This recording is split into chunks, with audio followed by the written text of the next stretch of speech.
guys. Hai guys. Jadi kali ini kita bakal buat podcast geografi. Oke, pasti nggak ada yang tahu kan kita mau buat podcast apa, tentang tema apa. Oke, jadi pertama sebelum ke tema kita kenalin diri dulu ya. Pasti kalian nggak ada yang kenal sama kita kan? Nggak ada yang kenal kan? Oke, jadi kenalin, nama aku Jessica Catalina Chandra, absen 18 dari kelas 12 IPS 3. Dan teman aku, Kenalin, aku Nika Devi Denata Semara, absen 24 dari kelas 12 IPS 3. jadi kira-kira tema kita apa ya? Apa ya? Jadi tema kita itu adalah konsep wilayah dan Tata ruang. oke guys. Jadi di sini aku sama Vida itu sudah menyiapkan beberapa pertanyaan seperti kayak tanya jawab gitu ya. Jadi di sini sudah menyiapkan semuanya. Oke, jadi yang pertama itu aku yang nanya duluan ya. Nah, jadi di sini kan kita tentang konsep wilayah ya. Menurut kamu wilayah itu apa sih? Pengertian wilayah itu apa sih? Soalnya aku ragu ya ampun jatuh. Oke. Dah ya. Menurut kamu pengertian wilayah itu apa sih? Oke, wilayah itu adalah ruang yang merupakan Nah, jadi pengertian wilayah itu apa sih?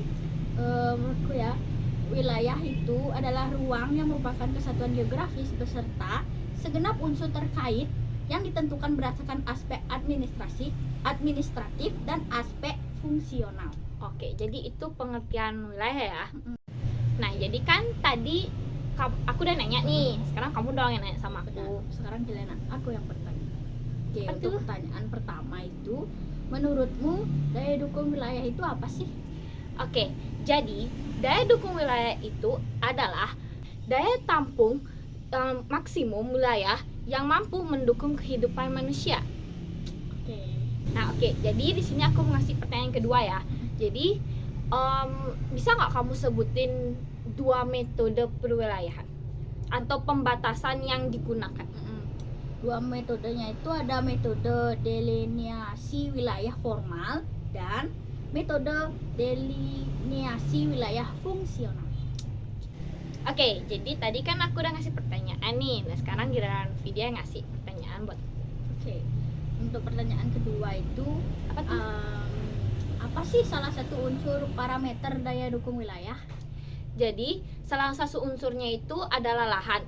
Lahan ini digunakan untuk tingkat penggunaan lahan di suatu wilayah. Oke, jadi pertanyaan ketiga itu, kamu bisa nggak sebutin ke aku 4 faktor yang menentukan pusat pertumbuhan di suatu wilayah? Oke, faktornya itu ada SDA, SDM, kondisi topografi, dan fasilitas penunjang. Oke, selanjutnya kamu dong yang nanya ke aku. Oke, aku nanya ya.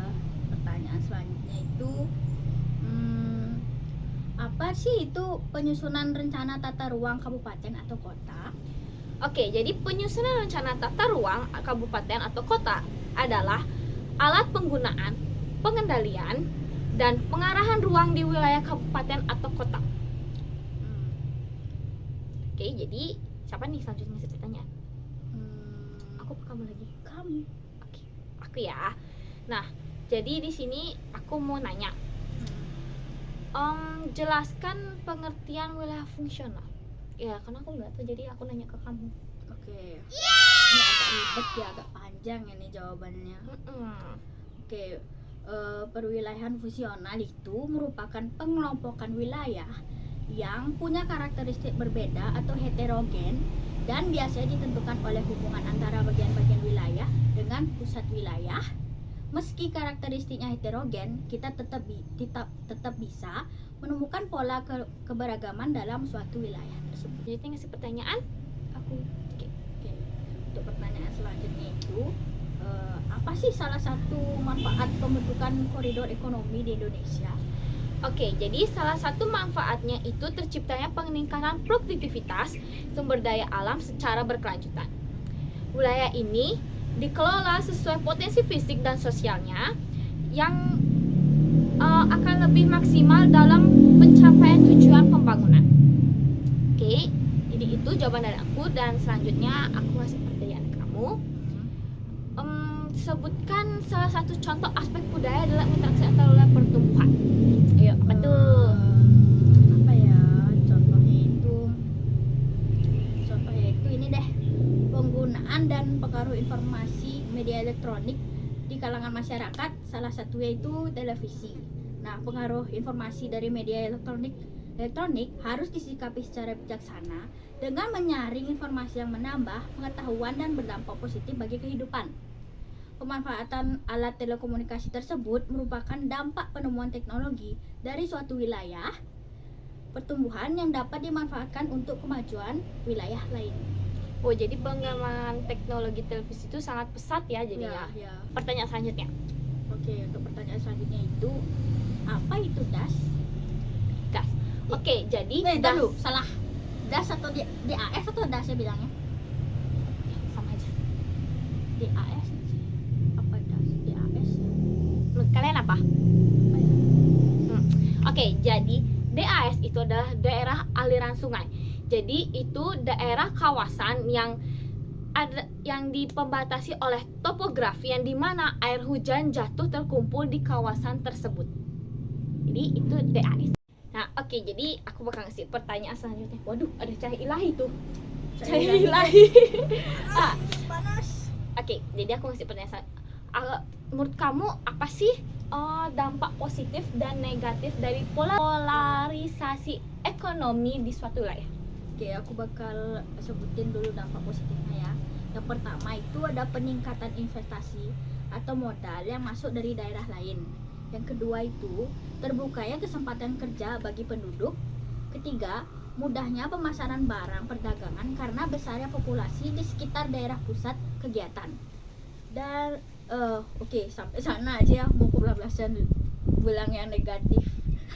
Terus dampak negatifnya apa? Oke, dampak negatifnya itu yang pertama, kesenjangan pembangunan antar wilayah.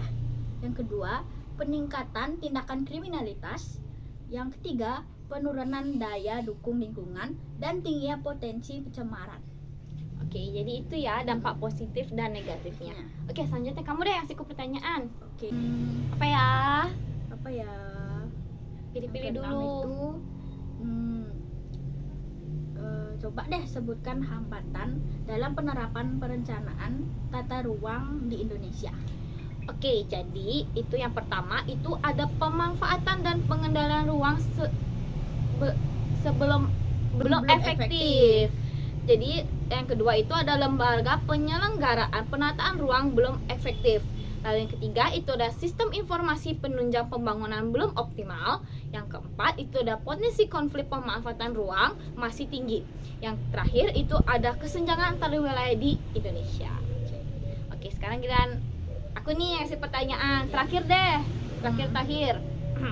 Jadi coba deh kasih contoh tipe wilayah formal.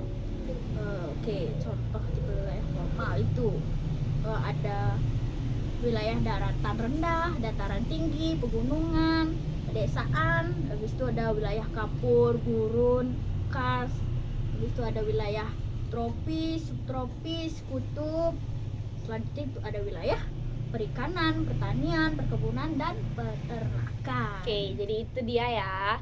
Jadi kayak contoh-contohnya wilayah formal. Oke, yang terakhir deh sekarang. Oke.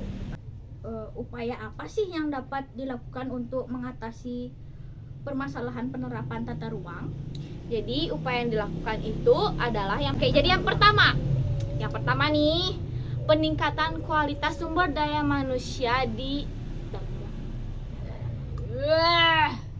Jadi upaya yang dilakukan itu adalah peningkatan kualitas sumber daya manusia untuk penataan ruang. Yang kedua itu adalah menguatkan kerjasama pemerintah daerah.